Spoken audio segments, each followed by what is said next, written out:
Good, Blue Blood Sports TV, man. We in here. Waiting for the people to get in here.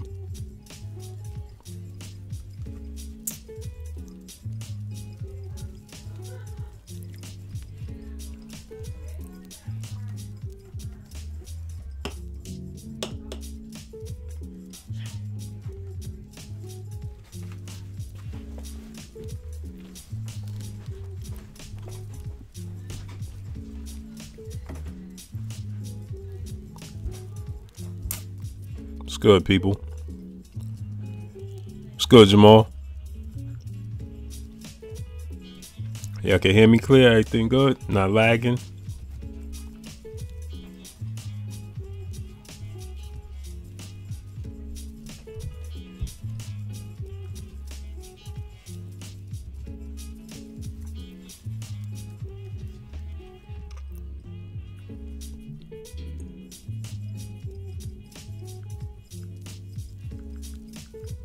So y'all see Floyd Mayweather, the rumors that he possibly could sign a 4-fight multi-year four-fight multi-million-dollar fight with the UFC.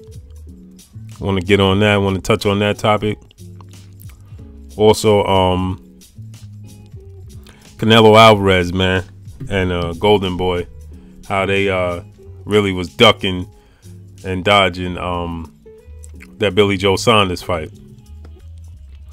The reason they was ducking and dodging that Billy Joe Saunders fight is because Canelo Alvarez he struggles with slick boxers. You know what I'm saying? I don't know if y'all know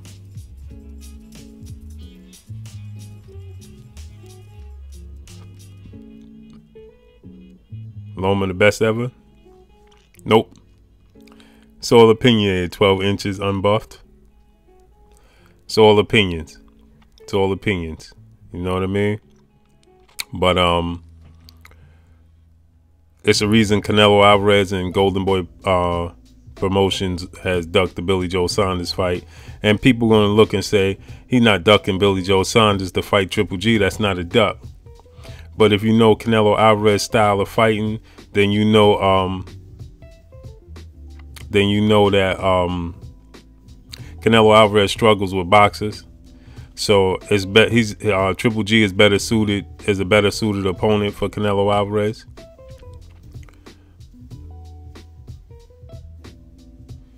Yeah, he was boxing against Triple G. The problem, Jamal, with that is that Canelo Alvarez struggles with boxers. You know what I'm saying? He struggled with Erislandy Lara. Of course, he struggled with Floyd Mayweather. Chavez, what's good, man? Yeah, Canelo don't like to cut off the ring. Not only does he not like to cut off the ring, Chavez, but the problem is he can't cut off the ring. He already has stamina issues, something similar to Anthony Joshua. So cutting off the ring for Canelo Alvarez is using up more energy. So he doesn't like to try and attempt to cut off the ring because he already has stamina issues. So you know, it's no coincidence that Golden Boy Promotions and Canelo Alvarez, and I don't think Canelo Alvarez personally, because I think Canelo Alvarez personally will fight anybody as a boxer, as a fighter. But the thing is, Golden Boy knows what he struggles with, and as a promotion company, you know, as a fighter, he thinks he could beat anybody. Yeah, that's what I'm saying. He has a hard time, you know, moving around the ring. He's very flat-footed. He's very quick-handed, but he's very flat-footed. You know what I mean? So, you know, he struggles with boxers. You know, he struggles with slick boxers. You know, Floyd Mayweather wasn't the only slick boxer that he struggled with. He also struggled with Erislandy Lara. And in the beginning parts of the fight against Shane Mosley, he also struggled in the beginning parts of the fight with Shane Mosley. It's just that Shane Mosley was old. And so in that fight with Shane Mosley, he was able to break Shane Mosley down eventually, because Shane Mosley is one of the boxers. He has the Amir Khan type situations, you know, where Amir Khan can't help himself but to get into a brawl. Shane Mosley is a similar type of fighter. You know, you touch him a couple of times, and next thing you know, he's in a brawl. Shane Mosley can't stick to a boxing match, so you know, Canelo Alvarez eventually was able to get to Shane Mosley, but early on in the fight, you know, Shane Mosley was boxing him, and it was a struggle for Canelo Alvarez. He should have been able to get rid of Shane Mosley. Yeah, exactly. The Austin Trout fight was very close, and Austin Trout is another one. Austin Trout struggles with stamina issues himself. So if you see Austin Trout in the beginning parts of his fight, you know, he's always outboxing his opponent. If you watch his last fight with Jarrett Slick Hurd, you know, he was outboxing Jarrett Hurd. He was connecting. He was hitting Jarrett Hurd with clean shots, you know. And so what happened was he's another fighter that runs out of gas. So he ran out of gas. He run out of juice. And then the next thing you know, he's in a brawl, you know. So Austin Trout is another fighter that struggles with stamina issues and can't help himself but to get into a brawl. You know, if you watch the Austin Trout fight with Canelo, with Miguel Cotto, Austin Trout was also outboxing Miguel Cotto, and then he found himself in a dogfight towards the end of that fight because he couldn't withstand boxing. So he finds himself in dogfights towards the end of the fight. And if you find yourself in a dogfight with Canelo Alvarez, more than likely you're gonna lose. You know, with Triple G was the bigger man in the fight, so that's why Canelo Alvarez found himself in a dogfight later on in the fight. But the fight still was close because Triple G was the bigger fighter in the ring. So you know, it's no wonder that Golden Boy Oscar De La Hoya was watching that fight very closely before they went to the table and discussed a rematch between Canelo Alvarez and Triple G. That was due to the fact that that they were first of all, David Lemieux is a Golden Boy fighter. You know, Billy Joe Saunders is not a Golden Boy fighter. David Lemieux is. So you know, for him to fight David Lemieux, you know, it's a fight in there, keep it in the stable, keep the money in-house, so to speak, keep the money in the family, you know. So Canelo Alvarez was gonna, you know, if David Lemieux had won that fight, Canelo Alvarez would have took that fight with David Lemieux instead of the rematch with Triple G. Nah, the fighters, Chavez, the fighters, I don't think that they have stamina issues. There's just some people, you know, me personally, I play football, you know, and long distance running, I just can't do. I could do sprints, you know, I could do Stairmaster all day. Long distance running on a flat treadmill, can't do it. Not for over a half hour. Can't do it. Long distance running outside in the street, just can't do it. You know, I think it's just, I don't know, it may be in the DNA of some of the fighters, because I don't think Canelo Alvarez is a lazy fighter, because I actually seen him in camp, and the dude, he works hard, man. So I don't think that it's laziness. I think it's just in hereditary. I think it's just in his genes. And it's, you know, like Floyd Mayweather, there's a lot of fighters that work as hard as Floyd Mayweather. Shane Mosley works that hard, you know, Terrence Crawford, you know, older fighters, you know, they work as hard as Floyd Mayweather. I'm not sure if they dedicate themselves to the craft as much as Floyd Mayweather, as far as outside of the ring situations, when you're talking about eating and boxing HD, what's going on? You know, I think it's just in your genes, you know what I mean? Yes, that's a possibility that, you know, they could use too much of their energy in the first 3 to 4 rounds. But I think it's more realistic that it's probably in their genes, because some fighters just fade out and can't help it. You know, not as much as they run, as much as they, you know, train, they just can't help it.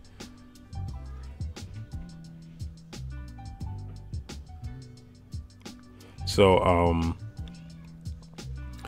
you know, so it just happens, you know. So I think it's just in some fighters, you know, and some fighters can't help themselves, you know what I mean?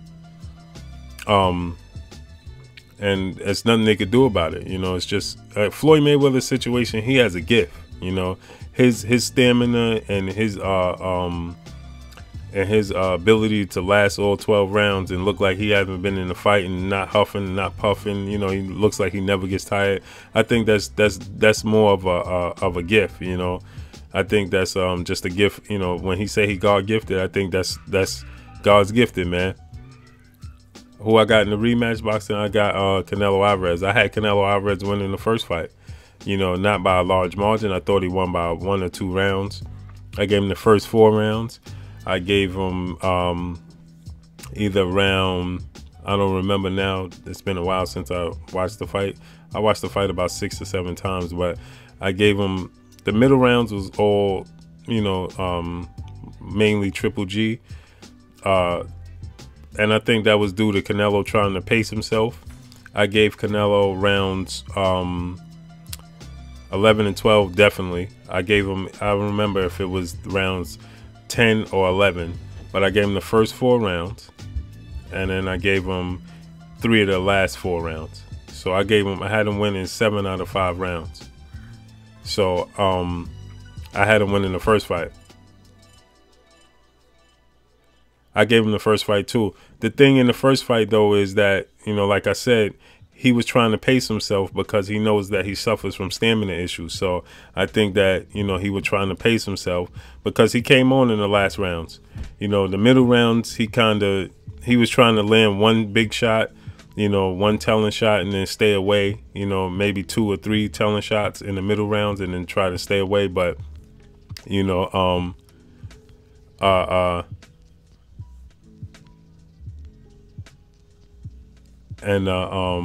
you know, so I'm not too sure about that, but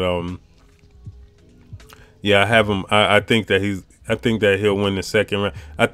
I personally think that Oscar De La Hoya and Golden Boy was trying to wait Triple G out, you know, force him to take a fight in between. They would have fought David Lemieux, and then forcing have I spoke to Floyd in the UFC? No, I haven't spoke to Floyd in the UFC. But I know inside sources that say that he could earn upwards of $800 to $900 million if he signs Daniel Murphy, if he signs a 4-fight deal with the UFC and Dana White. Of course, Floyd Mayweather and his team are going to deny the rumors. That's just how Floyd Mayweather operates. If you know how Floyd Mayweather operates, that's just how he operates. I personally cannot see him entering the UFC and being competitive because I just can't see it. He's a little dude. So to see him in the UFC, and I know that GSP has come to him and saying that he wanted to fight with Floyd Mayweather.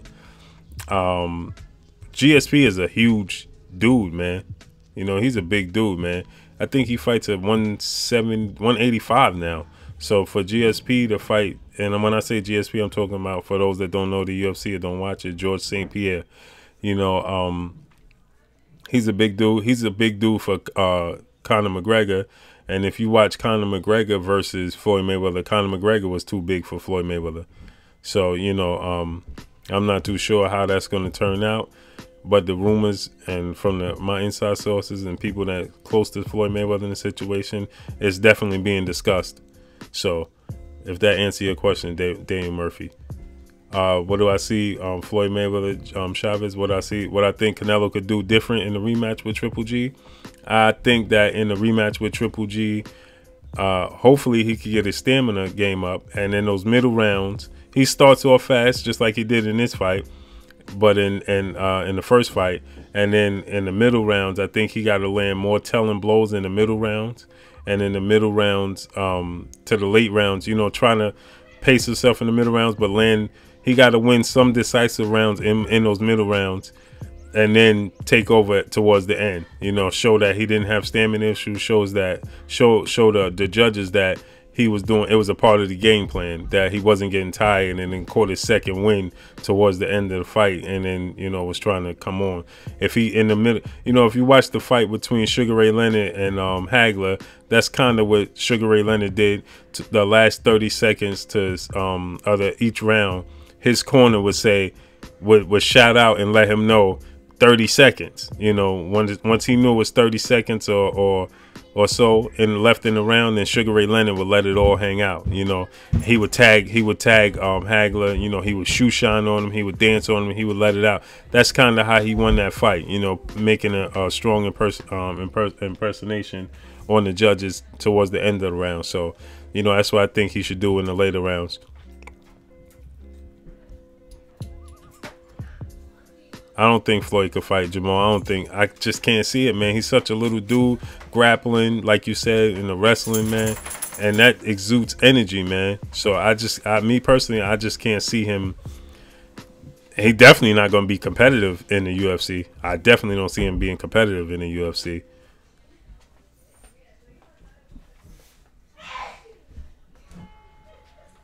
Yeah, man. Yeah, definitely, man. Not even that, man. The grappling game, the submission game, Daniel, man. You know, that's a whole different world, man. That's a whole different world. So for Floyd Mayweather to enter that world, and that's a whole different world, man. That's a whole different world. There's no breaks. You know, boxing, you see Floyd Mayweather's gift is his, like I said again, his gift is his stamina. So the breaks that he could slow, he could fight, he could fight a boxing match at his own pace. You know, he can't do that in the UFC. Especially, you can't learn, just like Conor McGregor couldn't learn boxing in 4 months. Floyd Mayweather definitely can't learn UFC in 4 months. Not gonna happen. The only thing with that is that, and see, kickboxers have more success when they go to the UFC than actual regular boxers, because they know how to throw kicks. So their stand-up game is on point. Floyd Mayweather stand-up game is on point, but he first of all, he's not a huge puncher. He's very quick, you know, but he's not a huge puncher. So it's gonna be very hard for him to keep dudes from taking him to the ground. Something similar to when James Toney went in the octagon and he fought in there, man, he was taken to the ground immediately. It wasn't even interested, you know. So, nah.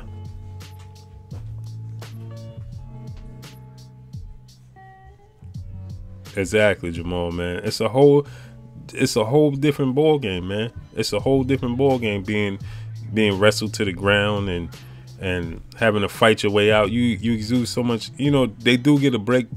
UFC fighters who came up fighting UFC and were should you say bred in the sport of UFC, they know how to find ways to take breaks when they're grappling on the ground, because they know how to position themselves correctly so that they won't get submissed and they won't get themselves hurt.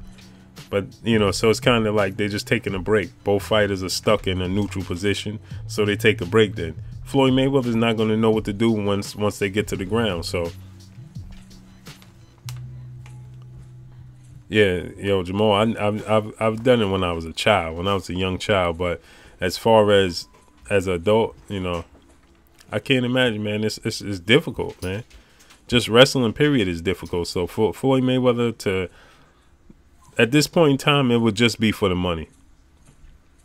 It's just for the money, strictly for the money, which is a lot of money to turn down. If he first of all, he's the only fighter in the world to ever be, I don't even want to say fighter. He's the only athlete in history to garner $1 billion in the sport. He's the first athlete ever to do that in all sports. So for him to garner another $1 billion, first of all, me personally, I think that he would have to last 4 fights. I can't even see him lasting 4 fights in the UFC to garner, you know, unless they're giving him guaranteed the 800 million win, lose, draw. It don't matter as long as he, you know, step in the octagon 4 times. But I think that and this is another reason why I doubt that this will take place, because if you know Floyd Mayweather, man, Floyd Mayweather is always talking about getting out of the sport with all your wits, all your health, and, you know, and being able to enjoy what you earn, you know, being able to lay back and enjoy the fruits of the labor, you know. So I can't see him taking himself to UFC and seriously getting himself hurt.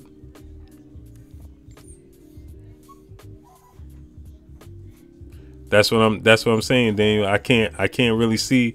That's why it's hard for me to believe, man, because there's no level of UFC fighter that I can see Floyd getting in the ring with and being able to dominate.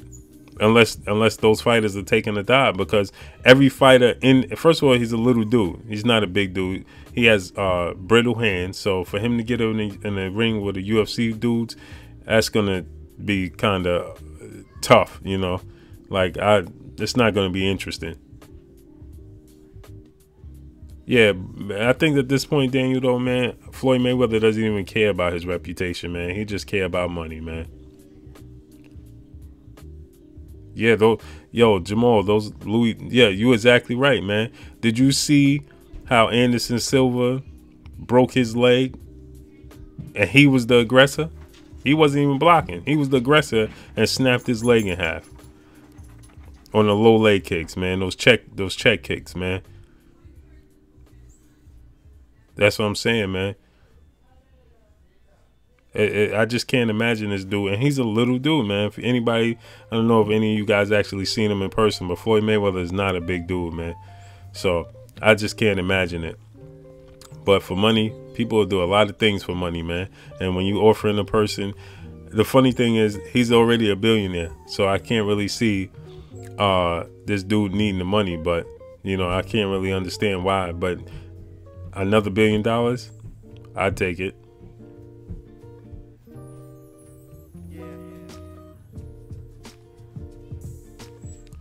Has there been any fallout?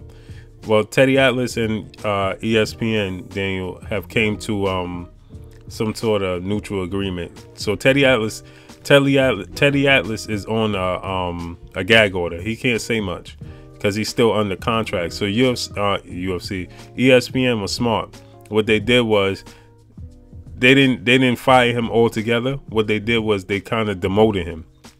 So he's still going to be a part of ESPN. He'll still do his fight breakdowns before the fight begins. He'll still do the post-fight conferences with other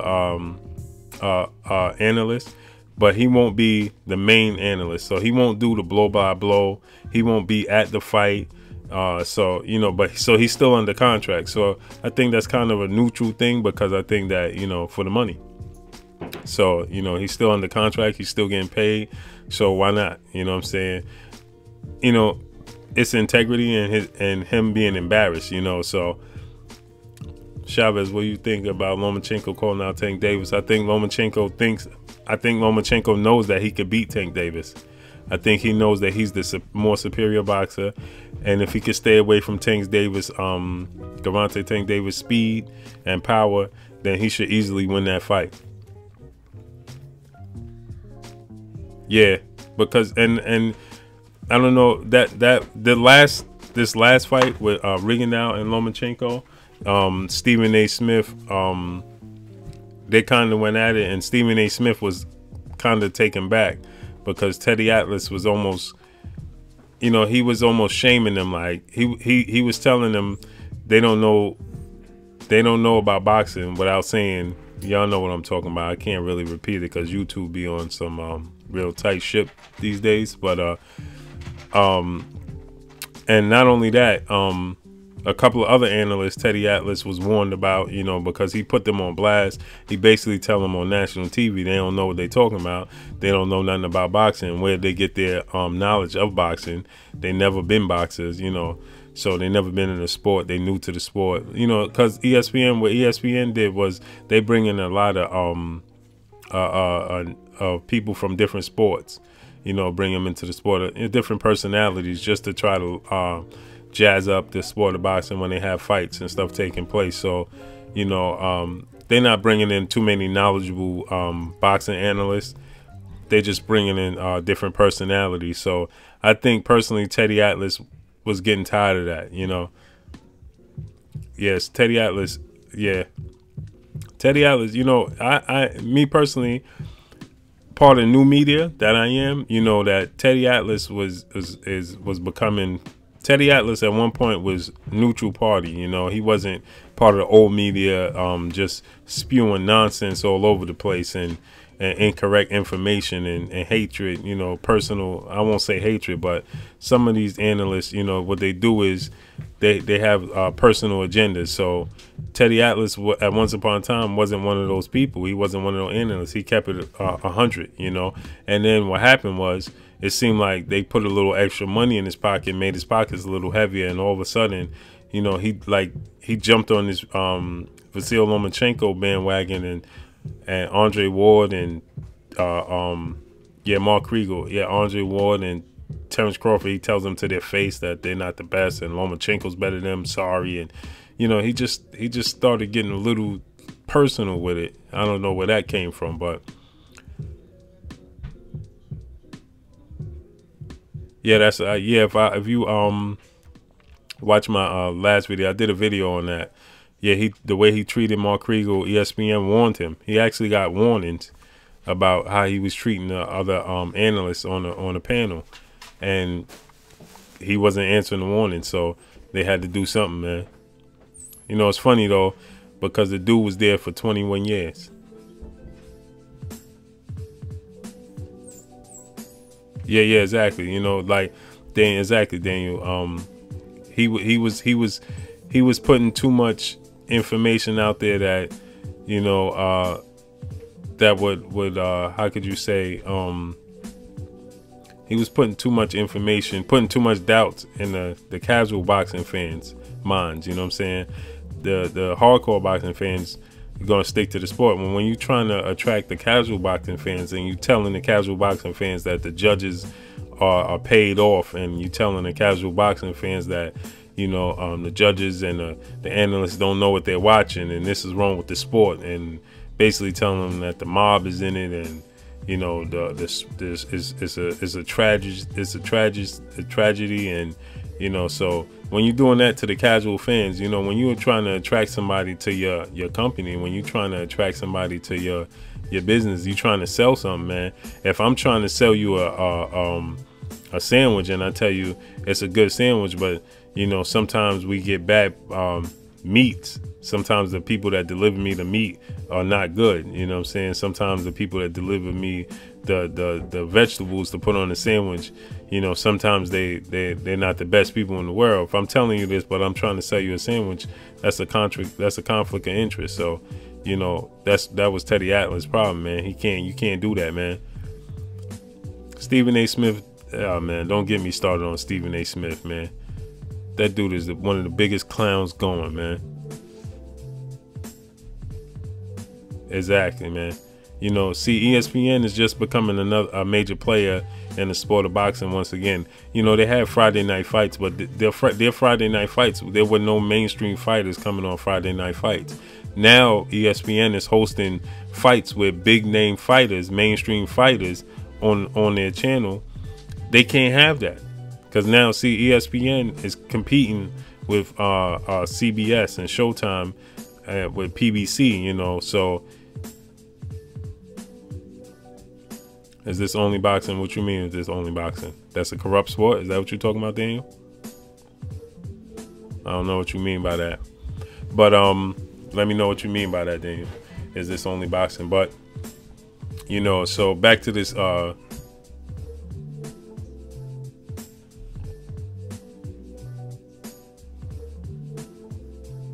oh yeah, no, oh, you're saying, is my channel, do I only talk about boxing? No, I touch on all sports. I touch on all sports, man. I'm knowledgeable about all sports. If you go check out my channel, check out some of my videos, Daniel. Make sure y'all hit that like button when y'all come in too. Make sure y'all smash that like button when y'all come in. But nah, I touch on all sports. So what I think about Puffy and the NFL. See, I was just with Puff Security and MREC. Shout out to MREC TV, man. I was just with them last night. Big Gene, I don't know if y'all seen that series on Puffy's security guard, Big Gene, and all that, but I was just with them last night doing the Who Murdered Tupac with A&E. But I just shot videos for them last night. But I think that if there was African American, if they come to the table with the proper money, the NFL won't have no choice. Sometimes green overtakes racism. You know what I'm saying? So, yeah, if they come to Puffy, don't have enough money to buy an NFL team. I know what you're referring to. You're referring to the Carolina Panthers, but Puffy don't have enough money to buy the Carolina Panthers. He would need another 2 or 3 major players, unless he could get somebody like Oprah Winfrey to help him out. Other than that, you know, no, we won't see that. Not unless, you know, they get together collectively. I know Colin Kaepernick was talking about putting a stake into owning the NFL, to buying the Carolina Panthers, but nah, they need a major player. They need Russell Simmons. They need Dr. Dre. They need Oprah Winfrey type people to get involved, and then it's a possibility. The money talks, man. You know, yeah, kind of, yeah. Floyd Mayweather is talking about, it's not a guarantee, but he is in word from his camp and people in his circle is talking about that it's a possibility that he could sign a 4-year multi-million-dollar deal to fight in the UFC. It could be, I'm hearing that could be upwards of $800 to $900 million. I don't know how he lasts through one fight. Yo, Daniel, thank you for subscribing, man. Shout outs to Daniel Murphy, man, for subscribing, man. Thank you, brother. But I don't know how he would get to number 4. I just can't see it. I just can't see it, man. And UFC is such a brutal sport that you got to think, you got to take into consideration. He's over 40 years old now.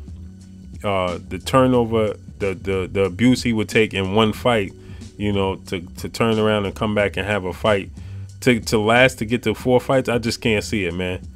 This is solely a money grab. I mean, I think towards the end of his career and now today's time, it's a money grab anyway, but that would solely be a money grab. I can't see it. Yeah, Stephen A. Smith is a clown, man. I can't mess with Stephen A. Smith, man. Go check out my videos I did on Stephen A. Smith. Go check those videos out, man. 13 rounds of boxing. Is LeBron better than Michael Jordan? Absolutely not. Not in my opinion. He does not have, he has the physical attributes to be better than Michael Jordan, but does he have the mindset, the IQ, the heart, the killer instinct to be better than Michael Jordan? Never. Nope. If you put LeBron James to play in the era with Michael Jordan, nope. There's no hand checking today's time. You know, he comes down, he shoots, you know, there's no physical play. If you put Michael Jordan in today's era, Michael Jordan cleans up easy. He washes these dudes up, man. He averages more than 30 points. De La Hoya, yeah, I made a video about De La Hoya. De La Hoya, for everybody that don't know, Oscar De La Hoya is really training. He is back training. But the thing about that is, the dude is still drinking, so that's a conflict of interest. How could you possibly be training and be serious, but still be doing drugs and drinking? Oscar De La Hoya has serious mental problems, and he needs serious help, man. Or one day we could all wake up and see Oscar De La Hoya is not with us anymore. That's a strong possibility, man, on the road that dude is on, man. He seriously needs help, man. Yeah, but Floyd, it does, yo, but that's what I'm saying, Connor. It don't matter how hard Floyd may to get in that octagon, he gonna get himself toe up, man. Yeah, in the sport of boxing. He whipping dudes in the sport of boxing easily. But when he get in the octagon, see, I don't know if you dudes actually seen, if anybody in here actually seen Floyd Mayweather. So he's a small dude, man. So to get in there, you got to understand, a welterweight in the UFC and a welterweight in boxing is 2 different things. A welterweight in UFC is 55 pounder. A welterweight in boxing is 147 pounder. Look at the size difference between Conor McGregor and Floyd Mayweather when they fought. You talking about now just imagine GSP, George St. Pierre, he's a 185 pounder. That's 30 pounds heavier. That's 31 pounds heavier than Conor McGregor when he fights in the UFC.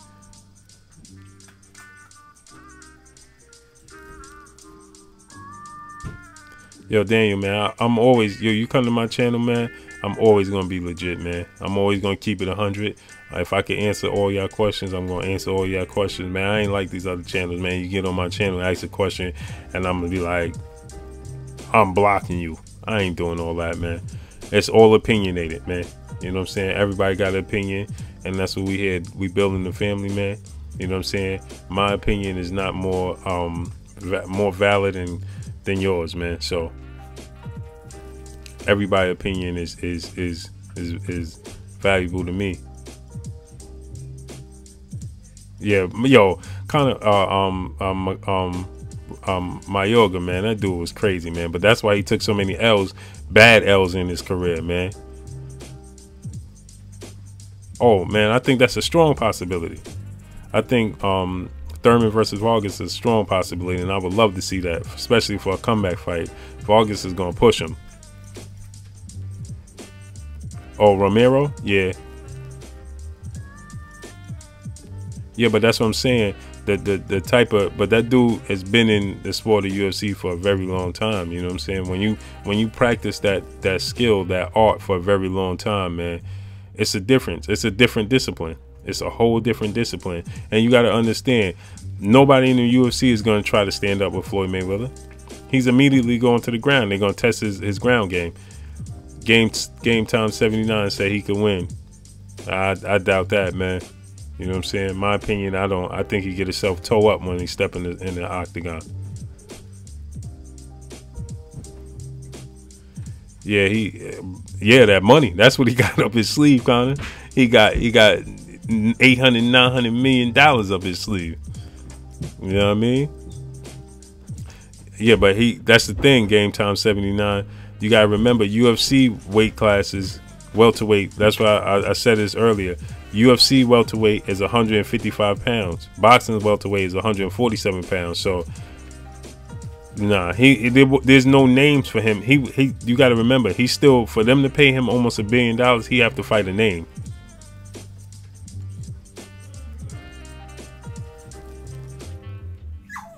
Yeah, I think Vasyl Lomachenko is gonna look to fight either Beltran at 135 if Beltran wins the belt, and if not, he's looking to get that Tank Davis fight at 130, because either that or Tevin Farmer, you know, he got to fight a name now. There's nowhere for him to go. He can't go back to fighting B-level fighters anymore. Vasyl Lomachenko got to go back to fighting. He got to fight A-level fighters from here on out. Who at 150? What you mean in game time 79? You talking about in the UFC? Who at 150? You got to remember, Conor McGregor is the man at 155 at welterweight in the UFC. So you saw the size difference between Conor McGregor and Floyd Mayweather when they stepped in the boxing ring? You got to take that into accountability. Now you're talking about somebody being able to kick and grab and wrestle. Floyd Mayweather wouldn't last in the octagon, man. Oh, 170 is welterweight in the UFC? I thought it was 155. I'm not a big UFC dude, man. Lomachenko only does fixed fights? Lomachenko versus John Cena. Yo, Lomachenko. Yo, but on some real, man, Lomachenko got skills, man. You know what I'm saying? It's the old media that makes the new media and the hardcore boxing fans not like Vasyl Lomachenko.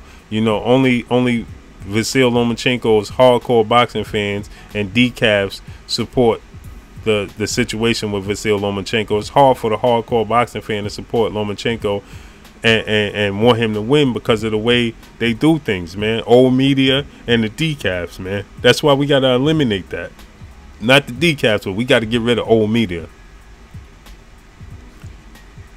Oh, he'd be a featherweight in the UFC. See, yo, Jamal, thanks, man, for correcting me, man, because I thought in the UFC, welterweight in the UFC was 155. So he would be even smaller. So go figure. Who he gonna fight with a name like Conor McGregor? Because Floyd Mayweather needs names. They ain't gonna pay that dude $1 billion to be fighting people we don't know.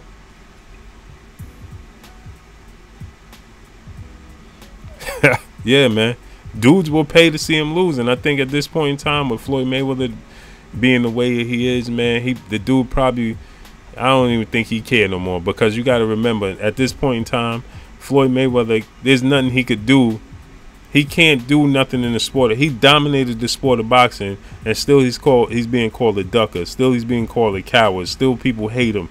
You know what I'm saying? So at this point in time, I think it's just about the money. He can't do nothing to change people's mind. He can't do nothing to be liked. You know what I'm saying? And see, Floyd Mayweather, if you ask me, man, he has a issue with being by himself. You know what I'm saying? So, you know, that's why he keeps 5-6 women around him at a time. You know what I mean? He can't have a conversation with Floyd Mayweather without him telling you something about money. You know, he can't, at least in our view, in our vision, you know what I'm saying, in our opinion, you know what I mean? So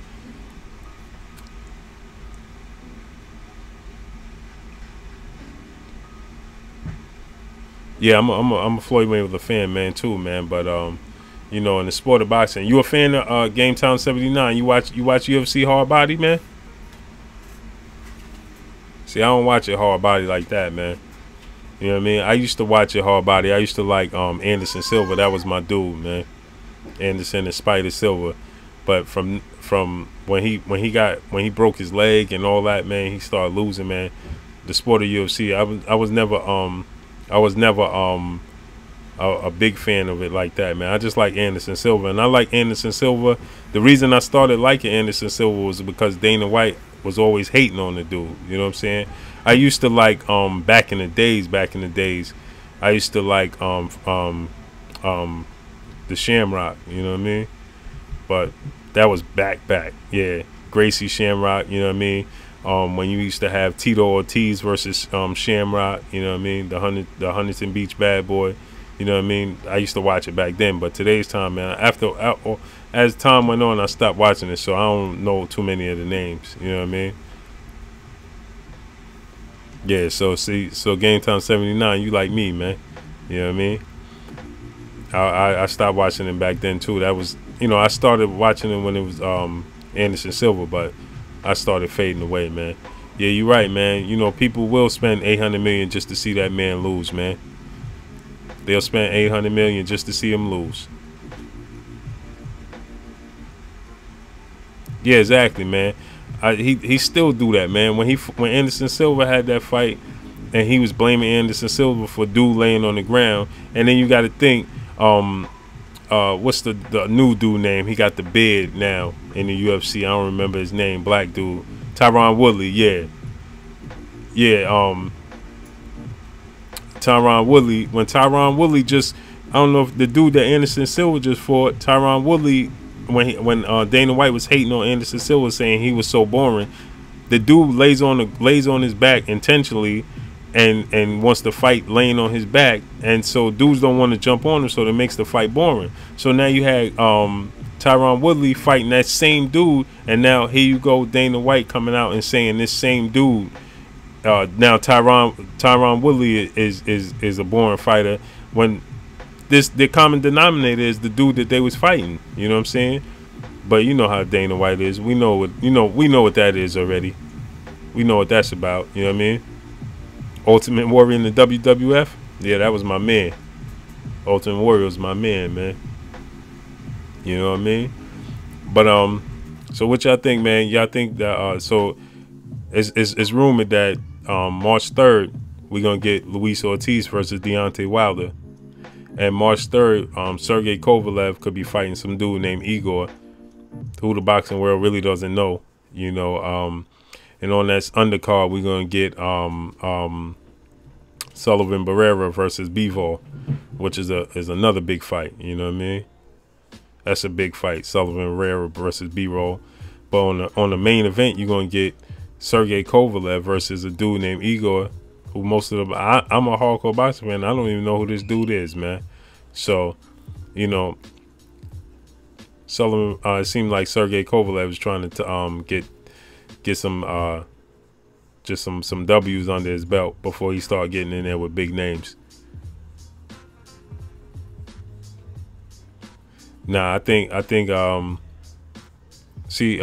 Luis Ortiz has always been in this kind of fighting shape. You know, he's never really been in you know, his body has never looked like Anthony Joshua or nothing like that, man. He's one of those dudes, man. You know, he could drop a few pounds, but I still don't think, for his style of boxing, he stands southpaw, and he's a boxer, and he uses a jab. And Deontay Wilder's jab has become real.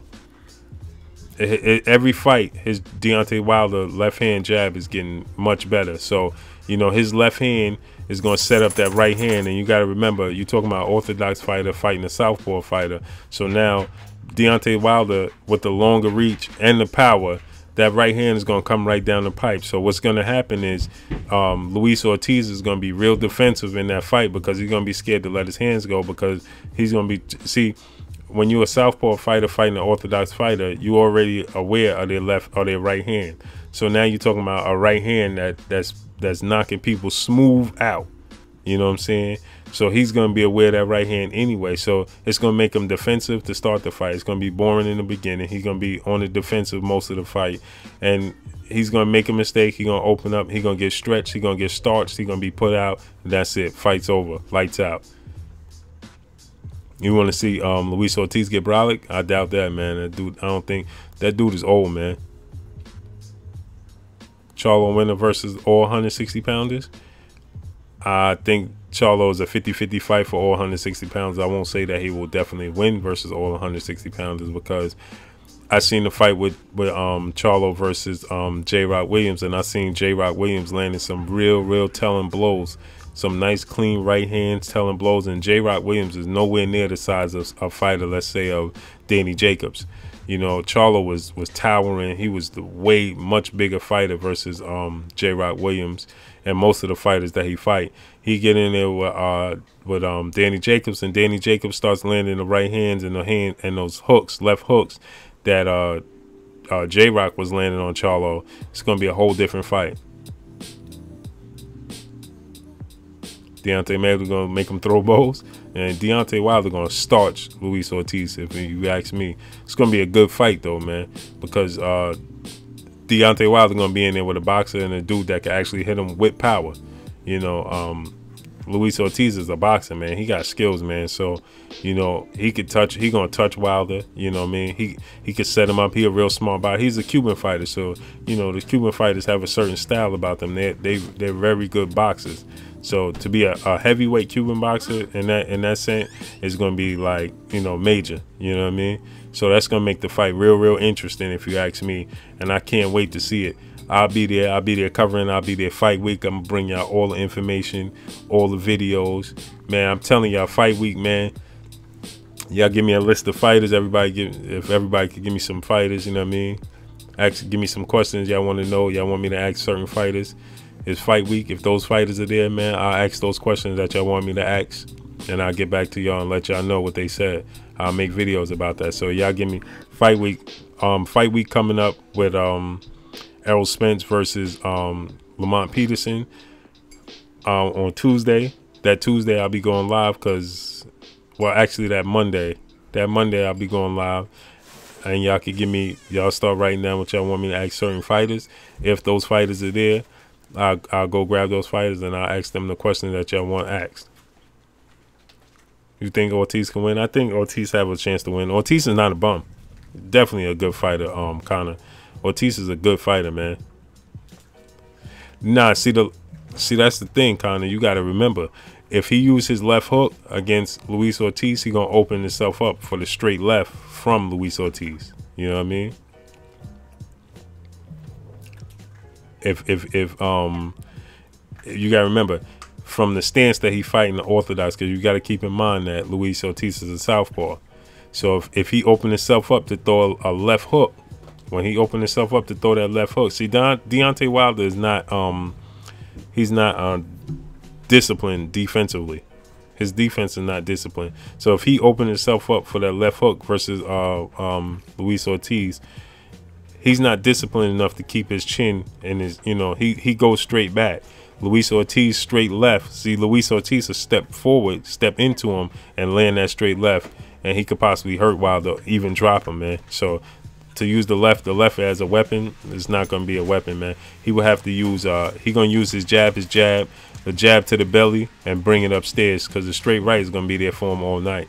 If you watch his last fight against the dude Mart that Luis Ortiz just fought a couple of Fridays ago, man, the straight right was there for Mart to land.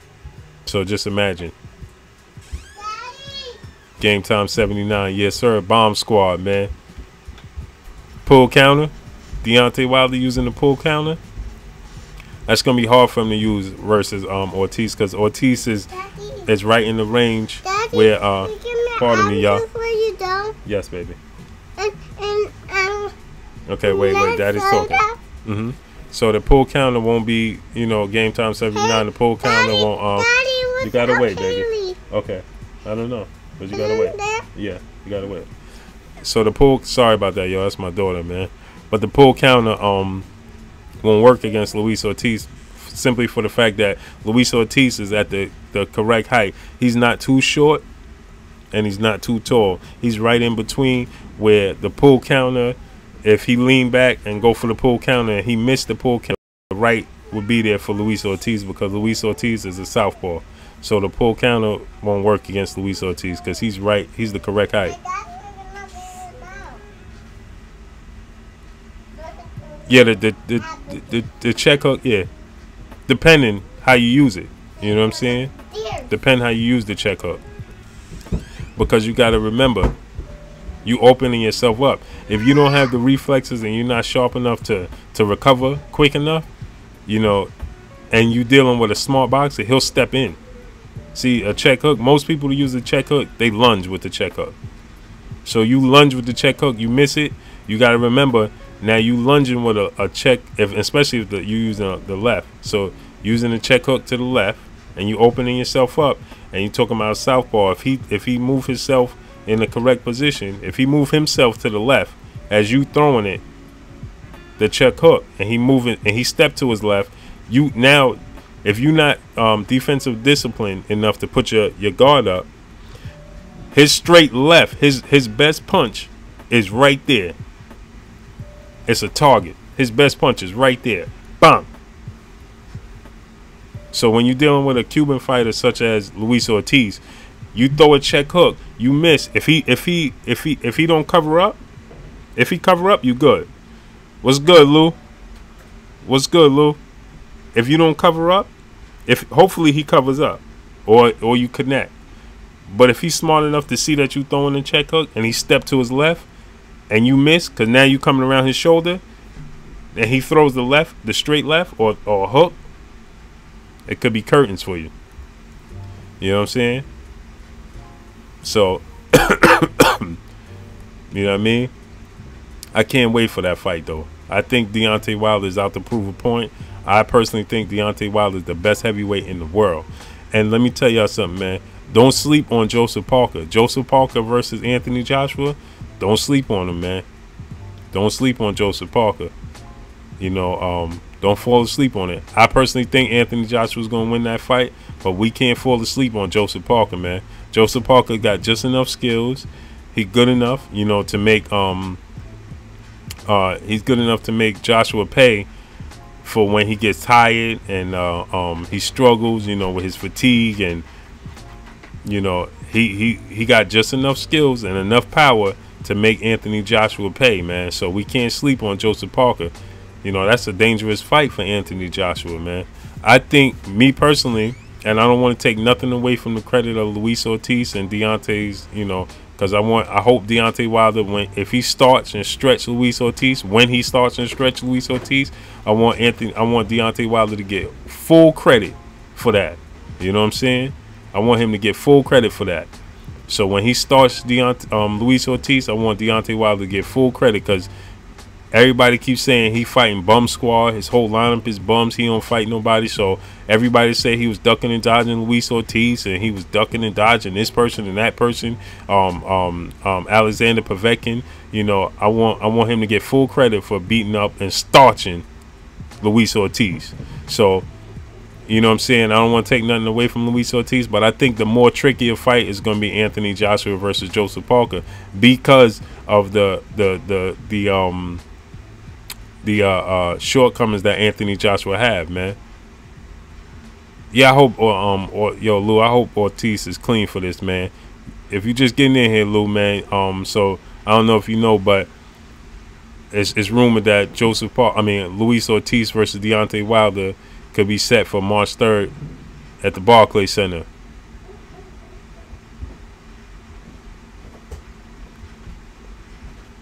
You think Joseph Parker has just as much chance as Jeff Horn versus Errol Spence? Nah, I think that's two different things, man. Game Time 79. I think that's two different things. I think that first of all, let me tell you, man, we sleep on Jeff Horn because we don't know too much about Jeff Horn. Jeff Horn is a tough dude, rugged dude, man. Jeff Horn versus Errol Spence is gonna be that's gonna be a tough and rugged fight. I think that Errol Spence is gonna knock and stop Jeff Horn. Absolutely. I think he's gonna get rid of Jeff Horn. Absolutely. But it's gonna be a tougher fight than what people think to start off. You know, it's not gonna be the bell ring. He's gonna get in there and just clean him up. Nah, that's not gonna happen. So I think Joseph Parker, man, Joseph Parker got boxing skills for a heavyweight. Anthony Joshua has issues with stamina. You know what I mean? Anthony Joshua, you know, he fades he fades early, middle to late. He don't even. It's not even a late rounds. By 6th round, Anthony Joshua is done, man. His stamina is gone, man. He struggled with his stamina, hard body. So, you know, if he does that and he lacks stamina versus Joseph Parker, man, that could be an upset in the making in 2018, man. And that could disrupt all the Anthony Joshua versus Deontay Wilder talk and build up and everything, man. That's a dangerous fight, man. Joseph Parker, man, you gotta check that dude out, man. He's a good boxer to be that size. And he's not a small dude either.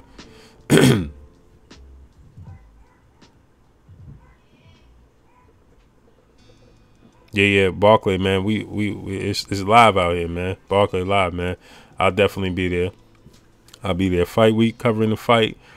Man, I'll be there, man. That's gonna be big, man. The build up for that fight is gonna be huge. Just the storyline for that, you know what I'm saying? Everything that went on, and Luis Ortiz not failing the actual drug test, but failing the drug test due to high blood pressure, not performance enhancing drugs, and you know, the fight being canceled. Ortiz showing up to Wilder's fight versus Deverne, putting his hands up, calling him a PUSSY, and then, you know, Deontay Wilder showing up to Luis Ortiz fight 2 Fridays ago and jumping in the ring with him at the end of the fight. So the storyline for that is going to be huge. And then at the Barclay, we also got Errol Spence versus Lamont Peterson. Yeah, man. Easier for Parker? No, what you mean, Game Time 79? I'm saying it's easier for Parker to beat Joshua than it is for Horn to beat Errol Spence.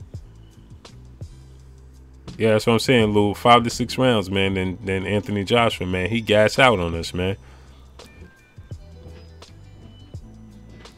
Nah, I'm not saying that. I'm saying it's a trickier fight, Game Time 79, for Anthony Joshua versus Joseph Parker than it is for Luis Ortiz versus Deontay Wilder. I think that Deontay Wilder has more advantages in the fight versus Luis Ortiz than Joseph Parker has. Than Anthony Joshua has over Joseph Parker.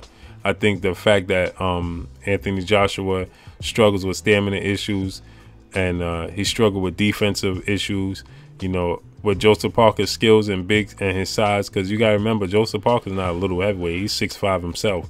So with boxing skills. So what I'm saying is that Joseph Parker have just enough skills to make that an upset. You know what I'm saying? And derail the whole Deontay Wilder versus Anthony Joshua fight. Whereas I think that Luis Ortiz is going to struggle to find openings to land and to get Deontay Wilder in a position to get a victory. You know, he's not going to be able to outbox Deontay Wilder because of the athleticism of Deontay Wilder and the power of Deontay Wilder. And Deontay Wilder's jab has improved miles since you watch his last 3 fights. His jab versus Deverne was crazy, man. The improvement he made with his jab versus Bermane Deverne, to you look at his 2 fights prior to that is night and day, man. So what I'm saying is that Joseph Parker have a better shot at beating Anthony Joshua than Luis Ortiz has beaten Deontay Wilder. If that answers your question, Game Time 79. You know what I mean? So yeah, man, it's going down. 2018, man, it's gonna be a hell of a year. It's gonna be a hell of a year for the sport of boxing, man. 2018. I mean, we starting off with I'm probably gonna go and cover Clarissa Shields is having a fight January 12th. That's upstate New York in Verona. There's also a boxing, man, that y'all got to keep an eye on, a woman boxing, man. There's gonna be a big fight in women's boxing, man.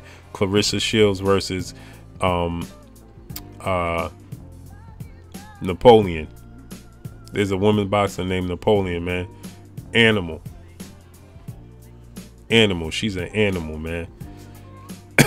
She fights at 130 pounds. Clarissa Shields fights. I mean, she fights at 150 or 154, 160 pounds. Either which way, Clarissa Shields and this lady Napoleon, man, they fight in the same weight class, man, and she's an animal, man. I'm gonna connect with her and her people, and she trained out of Gleason Gym, so I'm gonna go connect with her and her people. I'm gonna get some training footage, introduce y'all to her, you know what I mean, introduce her to y'all, you know what I mean, introduce her to the world, man. She been on a few things. Her record is like 10-1 right now, I believe. She got skills though, so that's gonna be a big fight in the women's boxing, man. It's gonna be Clarissa Shields versus Napoleon. I was just at her last fight. She was supposed to have a fight. I was just at the fight last week, and the fight didn't take place due to her opponent failing her. Yeah, man, when y'all get in here, man, make sure y'all hit that like button, man. You know what I'm saying? When y'all jump in here, man, everybody make sure y'all hit that like button when y'all jump in here, man. But yeah, she fights. I think her record is like, she lost 1 fight. She 10-1. So that's gonna be a big clash in the women's boxing, man. So y'all got to keep an eye on that. So anyway, Clarissa Shields fighting January 12th up in Verona, New York. So I'm gonna try to make it out there. I'm gonna cover that fight. I'm gonna cover the her training. You know what I'm saying? Get some interviews with Clarissa, build with her, so y'all can see, man. Y'all got any questions y'all want me to ask them, man? Y'all let me know, man. Yeah, man, women boxing, man, this where it's at, man. You know what I'm saying? There's women boxing, man. As you can see, on a lot of my opening videos, I got Melissa St. Ville. She's a beast, you know what I'm saying?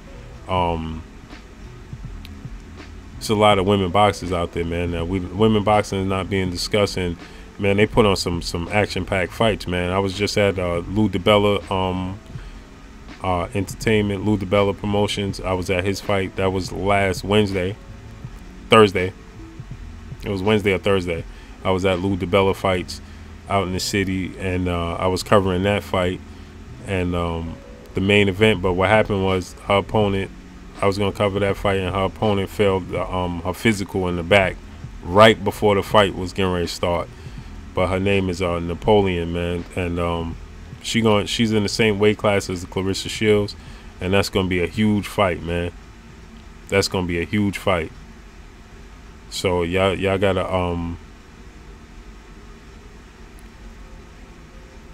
y'all gotta keep an eye out for that, man. You know what I mean? And we got that coming up January 12th. Then January 20th, we got Lamont Peterson versus Errol Spence on the undercard. We got Robert Easter fighting on the undercard of that fight. You know, so 2018 should be a good year, man. I'm thinking 2018 should be a hell of a year in boxing. You know what I'm saying?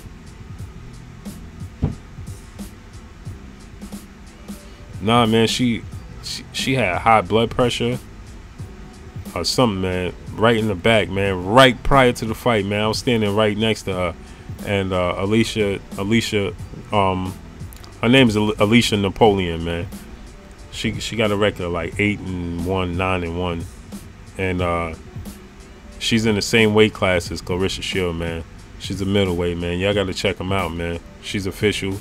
You know, she knocks out a lot of her opponents. You know what I mean? But her last fight was canceled right in the back, man. She couldn't pass her physical, so I think that he said she had high blood pressure or something like that. So Alicia Napoleon, and check her out, man. Let's see if I can pull her up, man. Yeah, man, but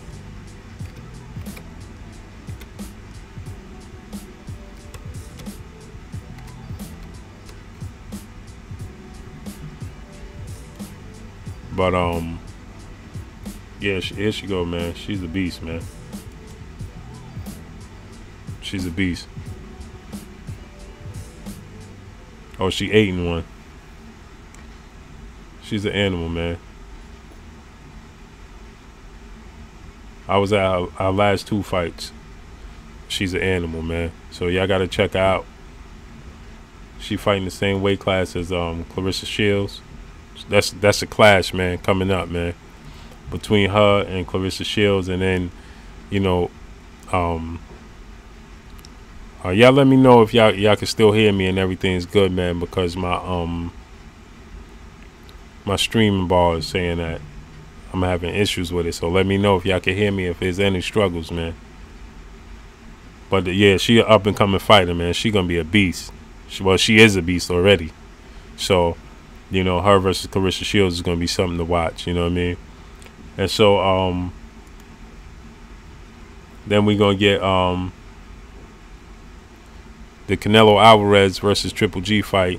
They in talks, so I'm thinking that fight is going to take place in May, because we all know that Canelo Alvarez he was so big on taking back the Mexican holidays from Floyd Mayweather. So I could see him fighting on in May, that fight with Triple G. See, Canelo Alvarez had he had a plan, man. His plan was to fight David Lemieux in May, wait Triple G out, make him that much older, you know, and fight Triple G in September.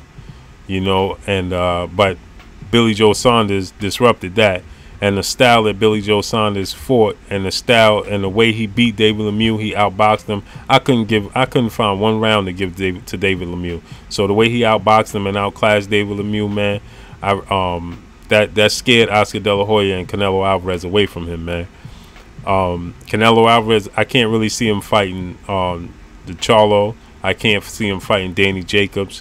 You know, you got to remember, Charlo, Danny Jacobs, Billy Joe Saunders, they all bigger than Triple G. And we saw how big Triple G was to Canelo Alvarez. So you can only imagine. Now, what I'm thinking is Canelo Alvarez could grow into the division. And, you know, weight-wise, he was always a middleweight, you know, if you ask me, weight-wise. But, you know, he didn't grow into it, if that makes sense to y'all. You know what I'm saying? And I could give y'all examples. See, when Andre Ward first fought Sergey Kovalev, you know, the first fight, look at Andre Ward in the first fight and look at Andre Ward in the second fight. In the second fight, Andre Ward grew into the division. You know what I'm saying? Canelo Alvarez is small for the division, man. So Canelo Alvarez versus the Charlos, man, and versus Danny Jacobs, and versus Billy Joe Saunders, man. Those dudes are all bigger than Triple G. So we can only imagine how big those dudes would be to Canelo, because we saw the size difference between Triple G and Canelo Alvarez. So I can only imagine the size difference between Canelo and Danny Jacobs. There was a picture. I'm gonna see if I can pull that up. A picture where Canelo Alvarez was standing with the Charlo brothers.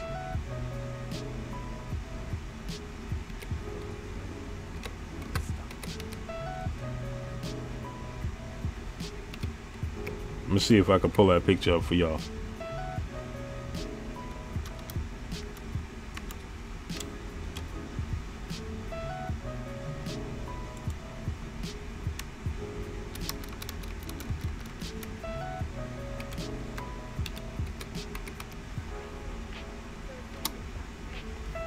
It was a picture, man. Yo, this dude was huge, man. That dude, those dudes was huge to that dude, man. It was a picture. He was Canelo Alvarez was standing with yeah. Look at this picture to this dude, man. Y'all see the size difference between? Look at the size difference right here between these dudes and Canelo Alvarez. You know what I mean? So you know, I can only imagine. You know what I'm saying? The size of Danny Jacobs, because Danny Jacobs is about the size of the biggest Charlo brother. So Danny Jacobs to Canelo Alvarez is gonna be huge, and Billy Joe Saunders is not much smaller than Danny Jacobs. So I could see how those dudes are gonna be towering over Canelo Alvarez. You see the size difference between these dudes and Canelo Alvarez, man. You know what I'm saying? It's a big difference, you know. Canelo Alvarez versus Charlo in Jerry World. I mean, in Texas, oh man, that would be a huge fight. That would be a huge fight, man. In Texas, oh yeah, that'll sell. That'll sell big time, man. That would sell huge, man. Because those dudes, they train out in Dallas. They train out in Houston. You know, so that would be a huge fight, man. That would be a huge fight. They from Houston. So that would be a huge fight. But, you know, personally, man, you know, Canelo Alvarez tries to avoid certain types of fighters, man. Slick boxers, man. He avoids those type of fighters, man. Yeah, his jab is heavy, man. You know what I'm saying? Make sure y'all smash that like button when y'all come in here too, man. Make sure everybody's smashing that like button. You know, but yeah, their jab. That's what I'm saying. Conor McGregor. You know what I mean? Their jab. You know what I mean? Their size would be too much for him, especially with him fading. You know what I mean? If you look at the fight between him and Triple G, the jab played a huge role in his struggles in that fight with Triple G. Triple G jab was landing at will, especially after the 4th round. His jab was landing at will after the 4th round.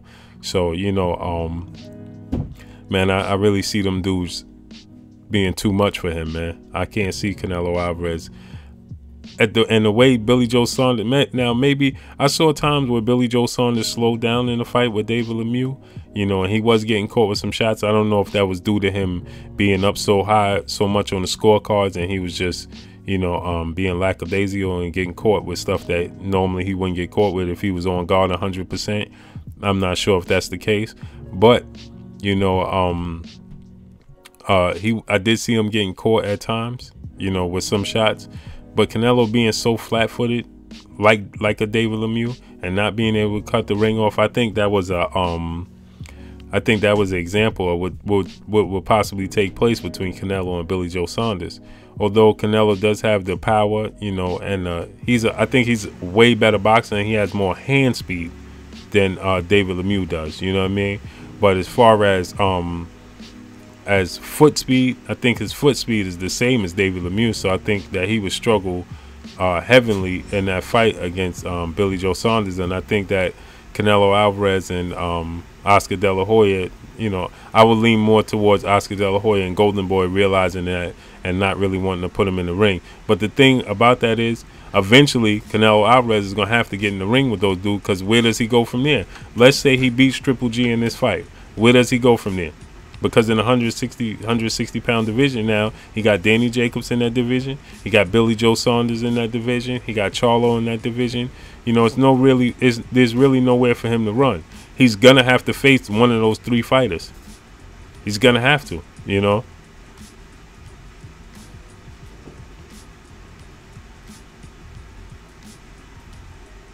Yeah, hopefully I can catch. I'm gonna go check Lou. I'm gonna go try to catch Danny Jacobs when he training. Hopefully I'll catch him the next time he out here in New York and he training, you know, catch some interviews with him, man. If you got any questions, Lou, for that dude, man, I'm gonna let you know when I'm try to go link up with him, and you let me know, man, any questions you want me to ask him, and I'll definitely ask him the questions for you. Well, see, Game Time 79, man, see, that's the thing, nobody else is running but Canelo Alvarez and Triple G. See, that's the thing, man. Triple G got built-in excuses. See, Triple G is already older. Triple G already had a reign at the middleweight division for years. You know what I'm saying? He's already 35? So he has a built-in excuse. See, Triple G, let's say he beats Canelo Alvarez. He already fought Danny Jacobs to a victory. I personally had Danny Jacobs winning that fight, and I thought that the difference in that fight, I wasn't too mad at the decision going towards Triple G, because I think the knockdown was the difference. Had Danny Jacobs not got sloppy and trying to switch stands in the middle of an exchange, he wouldn't have got knocked down, and that knockdown being the difference in the fight. So Game Time 79, Triple G already fought Danny Jacobs, and he got a victory, whether we agree with it or not. It's there, you know, he has the victory on paper.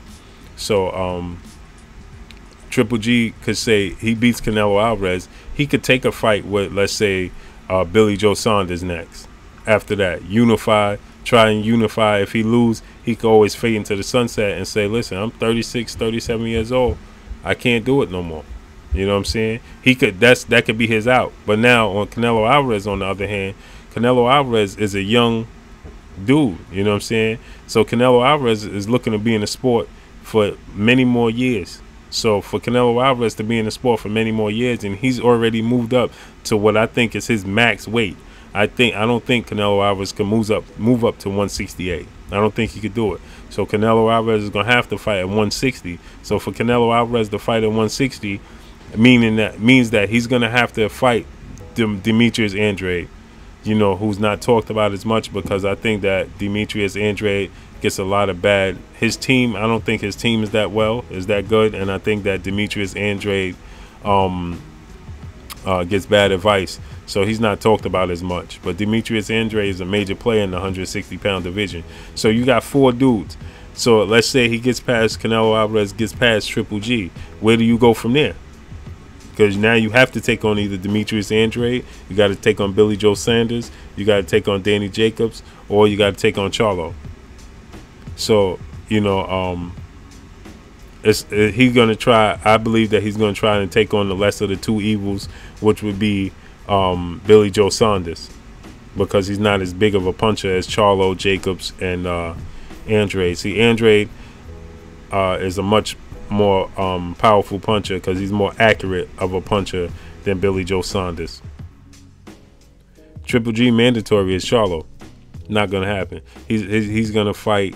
See, you got to remember, unification bouts take precedent over mandatories. So what happens is he's gonna fight this fight with Canelo Alvarez, because they have a rematch clause or whatever may have you. You know, it's a big money fight. No belt, and none of the belts is gonna stop that, because everybody wants their belt to be in either one of their hands. You know, they want their belts to be in Canelo Alvarez's hands or Triple G hands, because they are cash cows. You know, they more known in the sport of boxing. They could be promoted better, so to speak, quote unquote. You know, so they're not going to stop Triple G versus Canelo Alvarez. None of the belts are going to stop that fight. So they're going to keep all their belts, and the winner of that fight. See, now you got to remember, Billy Joe Saunders is the lesser of the 3 evil, or 4 evils, should I say? Danny Jacobs, Demetrius Andrade, Billy Joe Saunders, and Charlo. So now the lesser of the 4 evils would be Billy Joe Saunders, right? Now the thing about that is it works in their favor, because Billy Joe Saunders has a belt.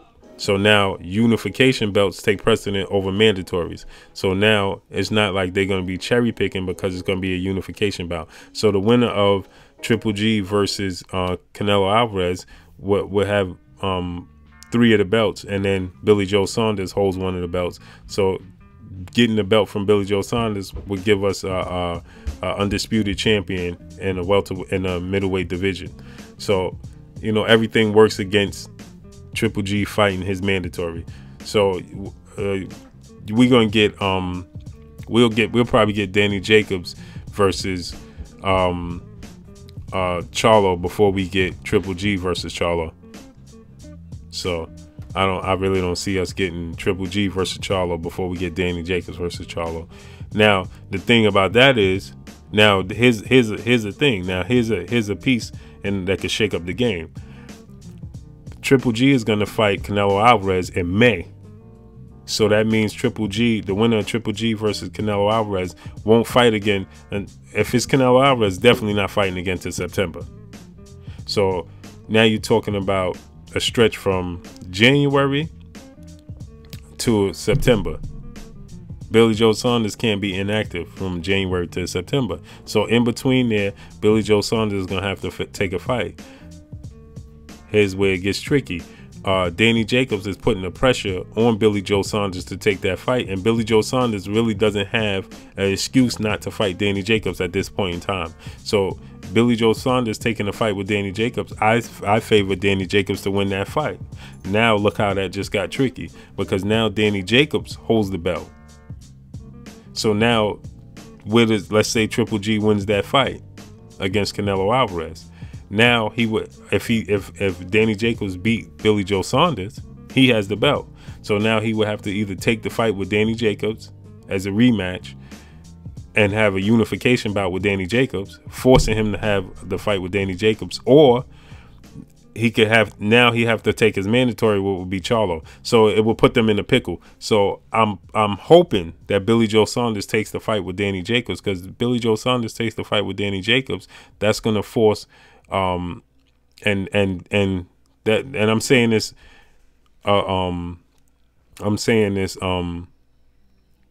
assuming that Danny Jacobs win the fight. So if Danny Jacobs fights Billy Joe Saunders, that's going to force Triple G Canelo Alvarez winner to either fight Danny Jacobs or Charlo. There's nowhere else around it.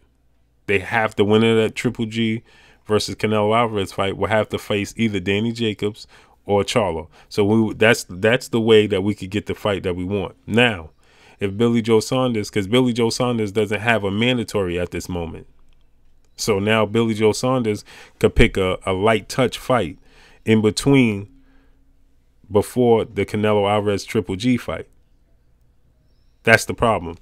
You know, so I'm hoping that Danny Jacobs puts enough pressure on Billy Joe Saunders, forcing Billy Joe Saunders to take the fight with Danny Jacobs, because Danny Jacobs is putting pressure on him, and he really has no other names to go any other ways.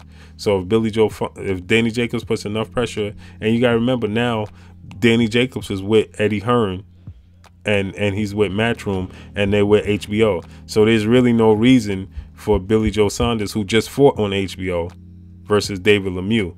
There's no reason for Billy Joe Saunders not to take that fight. He really has no excuses.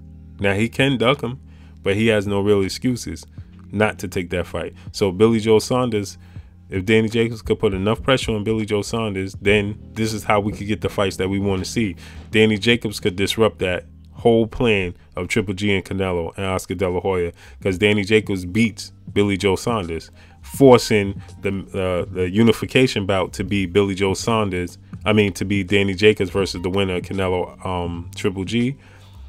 And the mandatory, you got to remember, even if Canelo Alvarez inherits that belt from Triple G, if he inherits those belts from Triple G, Jamal, I don't remember if it's Jamel or Jamal, but they inherit the, I can't remember their names, to save my life. But the winner, they inherit him as the mandatory. So he's the mandatory for that bout. Now, if they take a unification bout, that unification bout is going to have to be against Danny Jacobs, thus far forcing them to give us the fights that we want to see. And then let's say here's another thing about that situation, right? So now let's say Billy Joe Saunders fights Danny Jacobs win. Triple G fights Canelo, then they choose, Triple G chooses to fight Danny Jacobs in a rematch, opposed to taking the mandatory fight with Charlo. Okay, let's say now that the winner of the Triple G versus Danny Jacobs rematch, that person will have to fight. Now that person, whoever inherits the belts, Charlo still becomes the mandatory. So you see how that works? We still get the fights we want to see, because then Triple G will fight Danny Jacobs.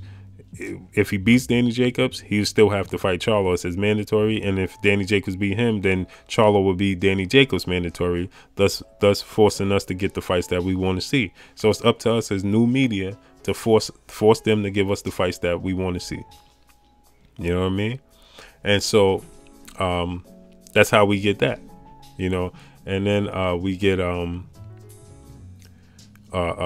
other big fights, you know. And see, let me tell y'all this: if Anthony Joshua beats in the heavyweight division, now moving on to the heavyweight division, if Anthony Joshua beats Joseph Parker in that unification bout, now Alexander Povetkin has just become Anthony Joshua's mandatory opponent for the belt. So now he beats Joseph Parker. Now he's gonna have an excuse not to fight Deontay Wilder because he has a mandatory in Alexander Povetkin. So now we're gonna get Deontay Wilder either fighting. He's gonna fight Luis Ortiz March 3rd, and then we'll probably get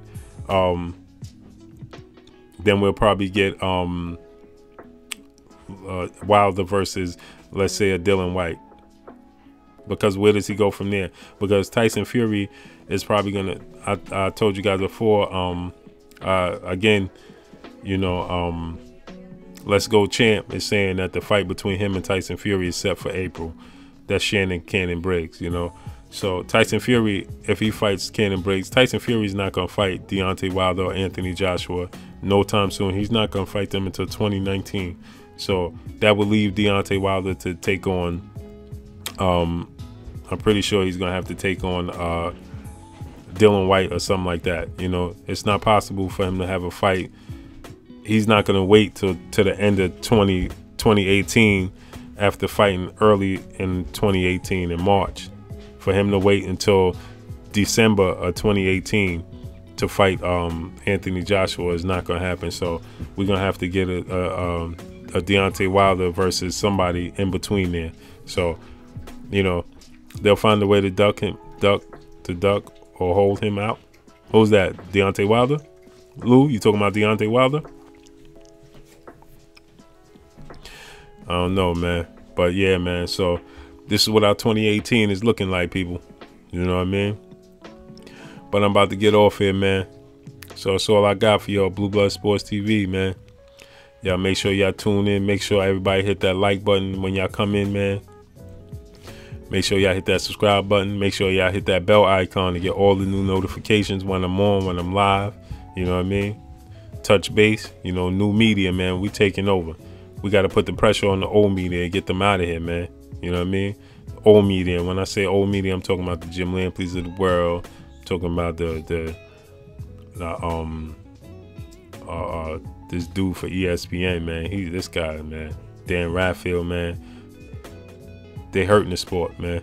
You know what I mean? And if y'all want to talk about any other sports, man, I talk about all sports, man. My main sport right now is boxing. Talk about boxing, but you know, I touch on all sports. I'm knowledgeable in every sport. So whatever y'all want to know, man. You know what I mean? But make sure y'all hit that subscribe button. Make sure y'all hit that like button as y'all come in, man. So Game Time 79. Peace out, man. Lou, what's good, man? Peace out, man. You know what I mean? Conor McGregor, peace out, my guy. You know what I mean? Where's my other guys at?